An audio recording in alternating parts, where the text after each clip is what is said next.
Okay, and then this is another story.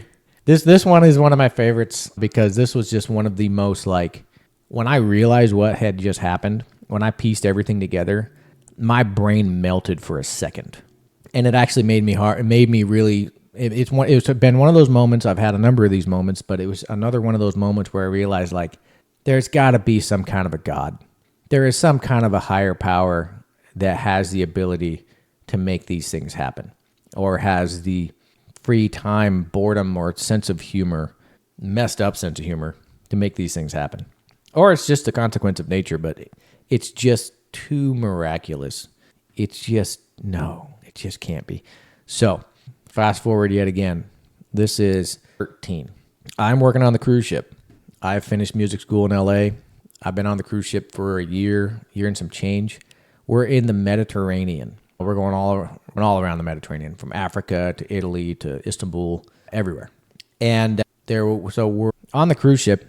There are on the ones that I was on, which were the R or the S class Holland America ships, kind of smaller, 1,200 passengers, 350 to 400 employees and staff and employees, I think. So by cruise ship standards, that's pretty small. You know, the Oasis of the Sea is something like 8,000 passengers, 2,000 employees, something ridiculous like that. So there's only one other drummer on the ship. It's me and the jazz band, and then there's another drummer in the show band. And so, of course, the two drummers on the cruise ship, every contract I did, you know, me and the other drummer, we're always friends. We're always talking and hanging out constantly. And there was this other drummer on this particular contract named Peter. Oh my God, I'm forgetting his name. So he was a younger guy. He had just graduated from college in like Minnesota, I think.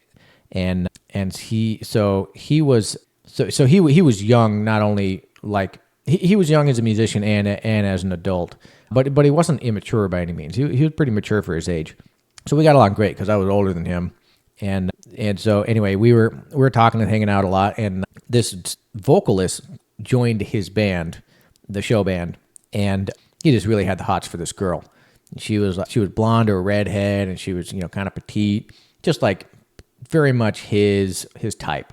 And he was super into her, and he was talking to me constantly, like, "Man, I really want to ask her out, but I don't want to be pushy, you know. I don't want to come off the wrong way, blah blah blah." I was trying to help him out, like, "Man, just don't push it, just and don't be afraid to just be blunt and straightforward. Like, hey, you know, can I take you out to coffee on one of these ports sometimes, and just chat with you?" And so he did. And we were in Bodrum, Turkey, which is a coastal town, kind of south Turkey. It's a beautiful, beautiful area. It's got this amazing bazaar, you know, a little market, super dense and like super Arabic. It's just so much history there, and it's just such a cool spot. And it's kind of smaller, so it's not crazy like Istanbul or, you know, other places like in Greece. But it is a touristy kind of a spot. But it's not a touristy spot like it's huge on the tourist radar. You know, it's not like Egypt or, you know, I don't know, like Barcelona or like, you know, Puerto Vallarta in Mexico. It's not like that at all. It's just a small little coastal town. There's a little bit of tourism there, but it's nothing crazy. So anyway, this girl that he gets her to agree to go out with him and grab a coffee in Turkey, because you got to have Turkish coffee if you're in Turkey. And she had been hesitant to go out with him for a while, and so he had to really kind of convince her. And the reason she was hesitant, the reason she was on the cruise ship, is because she had just gotten out of a long-term relationship back home in Great Britain, somewhere in London or you know, England somewhere, and so that was why she went on the ship. She was like, I need to, you know, get away from that and just go focus on my craft and blah blah blah, and you know, kind of heal from that. And so, you know, she was sort of really not ready to get involved with anybody, but she agreed to go out with my buddy and go out to coffee. So they're in like a cafe or something. They're sitting and they're drinking coffee and they're talking or whatever. And then she looks up at the door at the entrance to this cafe, and she starts crying, like bawling her eyeballs out.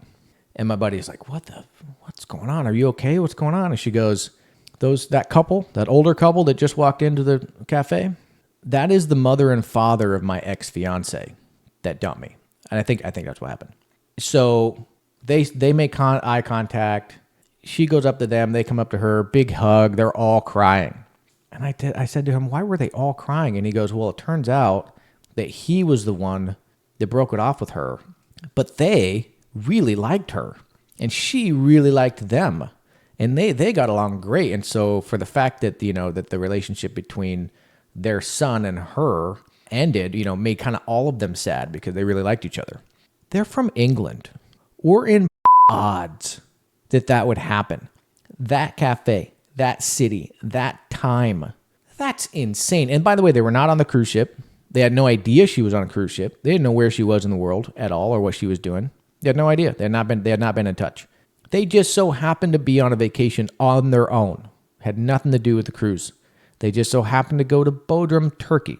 They just so happened to step into that cafe on that day, at that time, at precisely that time, and run into her. I said to my friend as it all hit me, I said to my friend, dude, you got cock blocked by God. And so that's the name of this segment. Cock blocked by God. Because that's exactly what happened. God was like, nope. I'm sorry, buddy. Can't let this happen. Either for her or for you or for both of you. But whatever it is. Sorry, bud. You tried, but I'm going to step in here and say, that meme of the black guy stopping the white guy? Like that was God to my poor buddy. Getting cock blocked by God. How crazy is that? All right. Let's see. That was story number 3.